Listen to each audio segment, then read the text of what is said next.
Gordon, it's day 2 of the search for that missing Indonesian jet, and an Indonesian official says it's likely at the bottom of the sea. Air crews spotted some oil slicks and an object in the water, but Indonesia says that object is not from the missing plane. Caitlin Burke has the story. Another plane that simply vanished. Search crews have scoured Indonesian waters since Sunday when AirAsia Flight 8501 disappeared with 162 people on board.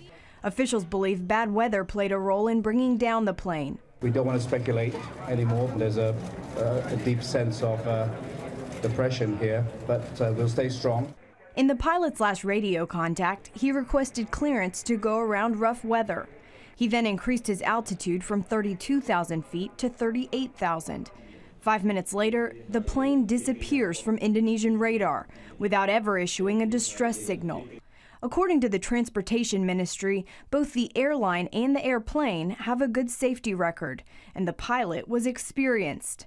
Experts say they're skeptical that weather alone brought down the plane. It's hard to imagine how a thunderstorm would bring down an airplane, especially with as experienced as this crew is. So I think that we'll probably find that weather was a contributing factor, but was probably not the sole reason this airplane was brought down. Indonesian crews say that tomorrow they'll focus on searching the waters of the Java Sea. Australia, Malaysia, Singapore, and South Korea have all sent ships and aircraft to join the search.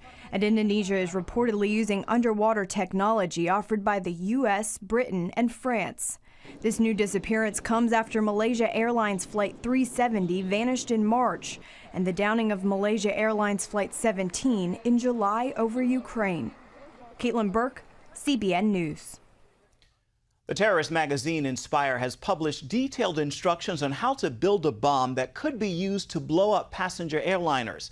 The magazine is written in English and published by Al-Qaeda on the Arabian Peninsula, considered to be the most dangerous wing of the terrorist group.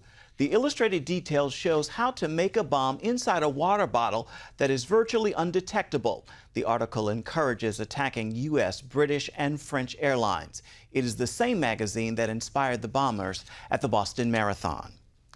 The country of Jordan is going to the UN Security Council on behalf of the Palestinians. The Jordanians are offering a resolution calling for Israel to give up the land it won in the Six-Day War in 1967. But Israel warned such a move would undermine its national security.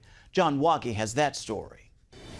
The resolution aims to avoid U.S.-backed peace talks and force a solution on Israel within a few years that would divide Jerusalem and uproot hundreds of thousands of Israelis from their biblical homeland. Chief Palestinian negotiator Saeb Erekat says the Palestinian strategy is to get rid of the status quo. This status quo is not sustainable and will not continue.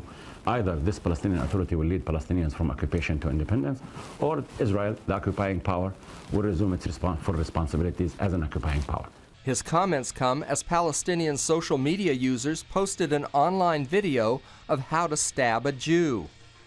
Just as alarming, Erekat himself compared Israel to ISIS. Israeli Prime Minister Benjamin Netanyahu reacted to Erekat in comments made with visiting U.S. Senator Lindsey Graham over the weekend.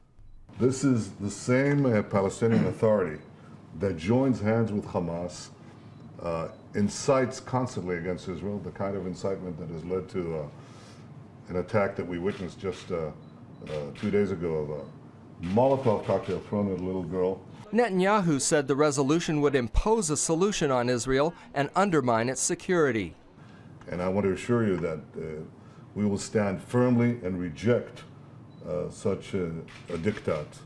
We always have, we always will. Passage of the resolution would probably depend on whether or not the U.S. exercises its veto power.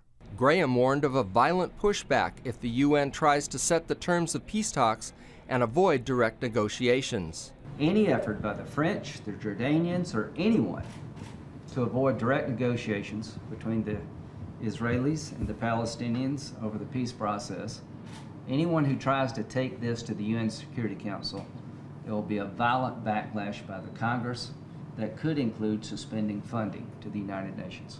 Palestinians are hoping for a vote in the Security Council later this week and said they'll keep trying to gain support until the last minute.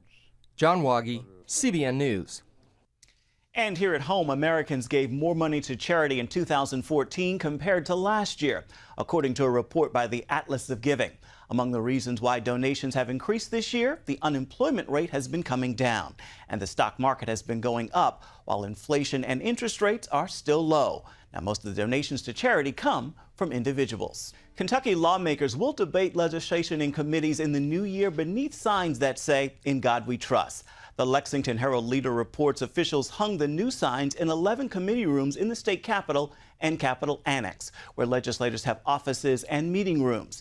The signs were paid for with private donations, not taxpayer dollars. Similar signs already hang in the State House and Senate chambers. The ACLU and Americans United for Separation of Church and State are not happy about the signs, but say there's little chance a judge would order them to be removed. CBN recently provided a special Christmas for hundreds of children in Thailand. Children from 5 different villages who were at risk for drug trafficking came together to enjoy a special program through the Angel Tree Project. The event started with games and then a message from a local pastor about the real meaning of Christmas. Then parents and children were invited to watch Superbook's The First Christmas Episode.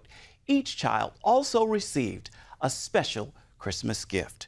Remember, you can find out more about CBN and what's doing around the world by logging on to cbn.com/international.